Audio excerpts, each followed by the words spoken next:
வணக்க மக்களை, சற்றுமுன் கிடைக்கப்பட்ட மிக முக்கிய தகவல் ஒன்று வெளியாகி இருக்கிறதா? ஸ்டாலின் போட்ட ஸ்கெட்சா ஓபிஎஸ்க்கு காத்திருக்கும் அந்த மகா பதவி என்ன?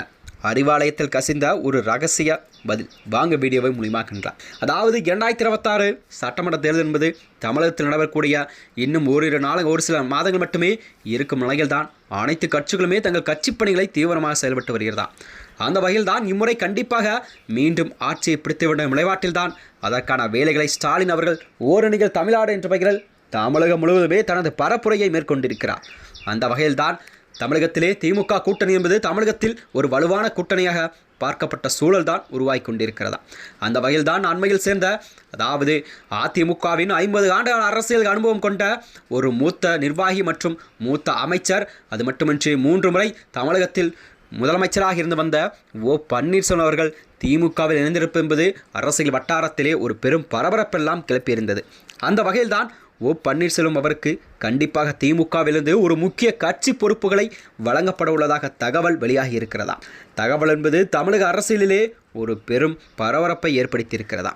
அதாவது முன்னாள் முதல்வர் என்ற ஒரு அந்தஸ்தில் உள்ள அவருக்கு கண்டிப்பாக திமுகவில் ஒரு துணை பொதுச்செயலாளர் பதவி அல்லது வழங்கப்படலாம் என்ற அறிவாலய வட்டாரங்கள்லாம் நீண்டகாலமாகவே பேசப்பட்ட வந்த செய்தியாக பார்க்கப்படுகிறது.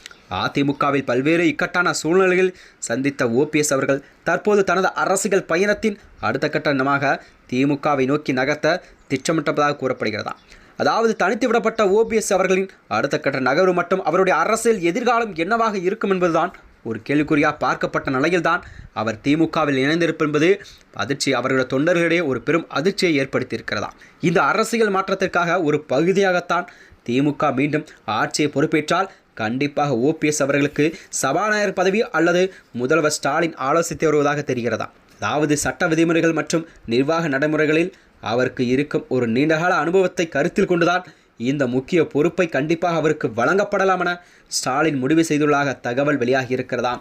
இந்த நகர்வால் தான் தமிழக அரசியலிலே ஒரு மிகப்பெரிய அதிகார பகிர்வு மாற்றமாக கண்டிப்பாக இது அமையும் பட்சத்தில் தான் எதிர்பார்க்கப்படுகிறதா. அதாவது தனித்து விடப்பட்ட ஓபிஎஸ் அவர்கள் திமுகவில் இணைந்த பிறகே கண்டிப்பாக மீண்டும் திமுக ஆட்சியை பிடித்தால் ஓபிஎஸ் அவர்களுக்கு கண்டிப்பாக திமுக தலைமை ஒரு முக்கிய பொறுப்பு கண்டிப்பாக வழங்கப்படலாம் என்று எதிர்பார்க்கப்படுகிறதா. அது மட்டுமின்றி ஓபிஎஸ்ஸின் மகனான, அதாவது ரவீந்திரநாத்துக்கும் ஒரு முக்கிய பொறுப்புகள் வழங்கப்படலாம் என்று திமுக தலைமையெல்லாம் அண்ணா அறிவாலயத்தில் வட்டாரங்கள்லாம் தெரிவித்து வருகிறதா.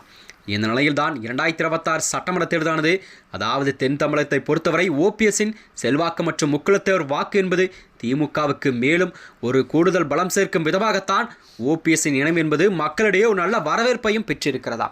மேலும் இது போன்ற வீடியோக்களை தெரிந்து கொள்ள நமது சேனலை மறக்காமல் சப்ஸ்கிரைப் செய்து கொள்ளும். நன்றி, வணக்கம்.